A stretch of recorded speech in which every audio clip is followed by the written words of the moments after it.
Isang magandang araw sa inyong lahat, mga ka-Big News.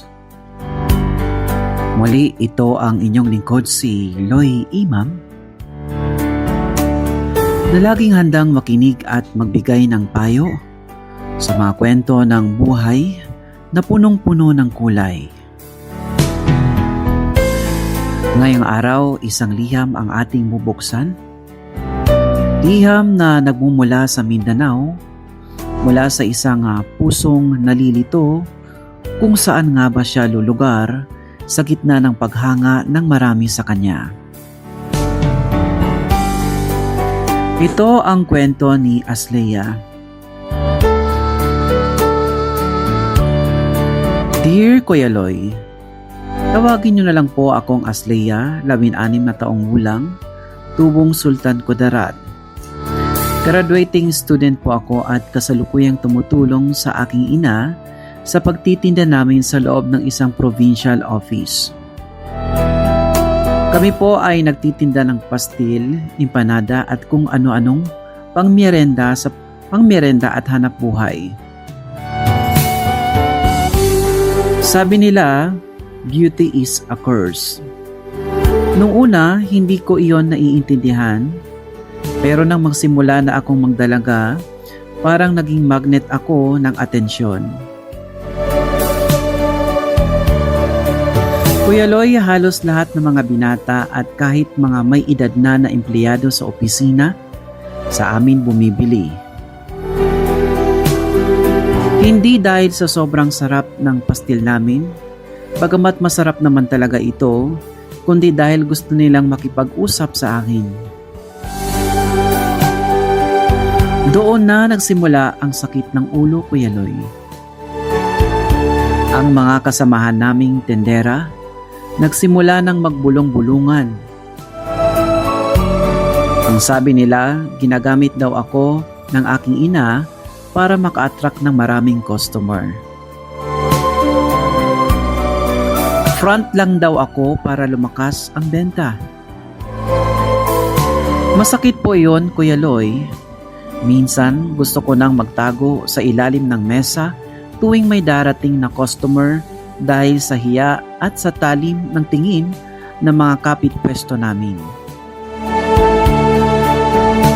Ngunit sa gitna ng ingay, may isang lalaking dumating na nagpatahimik sa mundo ko. Ito po ay si Lloyd. Matangkad, maputi at napakatangos ng ilong niya, Kuya Loy. Iba siya sa lahat, hindi siya bastos at naging magkaibigan kami. Lingid sa kaalaman ko, may lihim na pala siyang pagtingin sa akin, Kuya Loy. Naging malapit din siya kay Mama na naging dahilan para magselos ang ibang mga lalaking nagpapapansin sa akin. Pero ang mas naging komplikado, Kuya Loy, ay nang bumalik si Alvin. Si Alvin nga pala ay matagal nang nanliligaw sa akin. Kahit wala kaming relasyon, sobra po siyang seloso.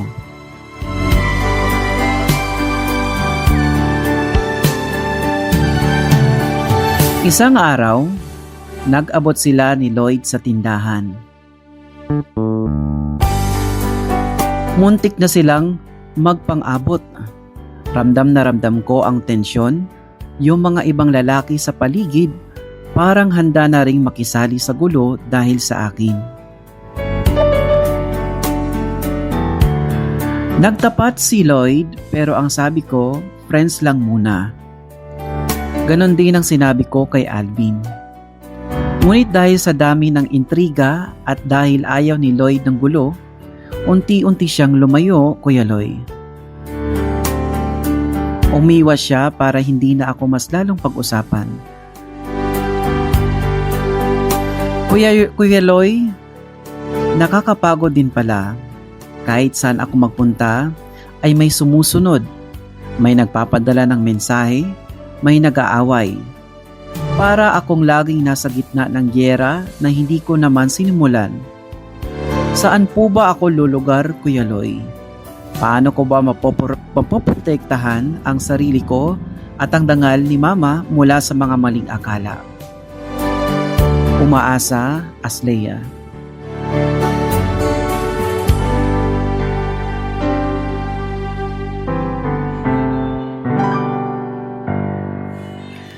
Ayan, maraming salamat sa iyong pagtitiwala, Aslea. Isang napakabigat na pasanin para sa isang 16 na anyos ang dumaan sa ganyang klaseng pressure. Well, heto ang ilang mga bagay na gusto kong itanim mo sa iyong isipan, Aslea.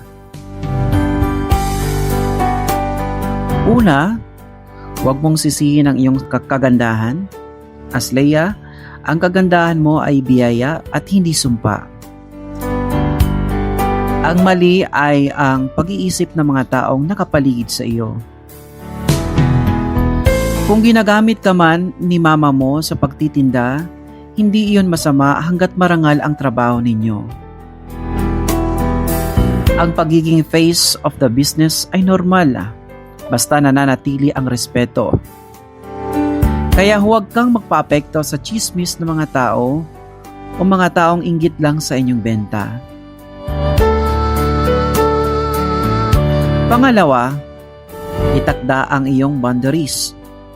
Sa edad na 16 na taong gulang, prioridad mo ay ang pag-aaral mo, lalo na't graduating ka. Sabihin mo ng direkta sa mga nanliligaw o sa mga nagpapapansin, nandito ako para magtrabaho at mag-aral, hindi para makipag-away o makipaglaro. Kung si Lloyd o si Alvin ay tunay na nagmamahal sa iyo, irerespeto nila ang distansyang hinihingi mo para sa katahimikan mo. Pangatlo, lugar ng katotohanan.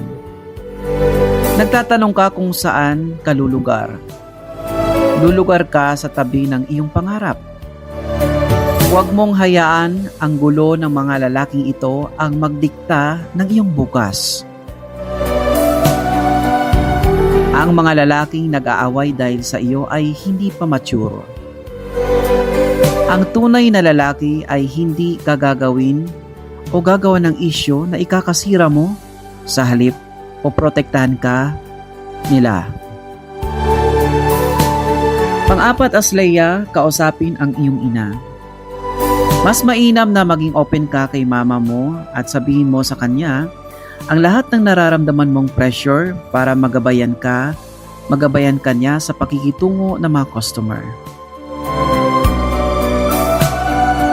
Aslea, bata ka pa, marami pang darating na Lloyd at Alvin sa buhay mo. Sa ngayon, ang pinakaimportanteng tao na dapat mong mahalin at protektahan ay ang iyong sarili at ang iyong kinabukasan.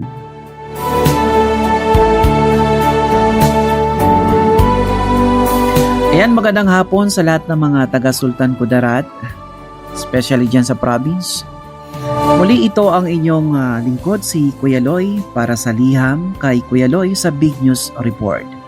Hanggang sa susunod na kwento ng buhay, naway manatili tayong matatag at puno ng pag-asa. Magandang araw sa inyong lahat, hanggang sa muli.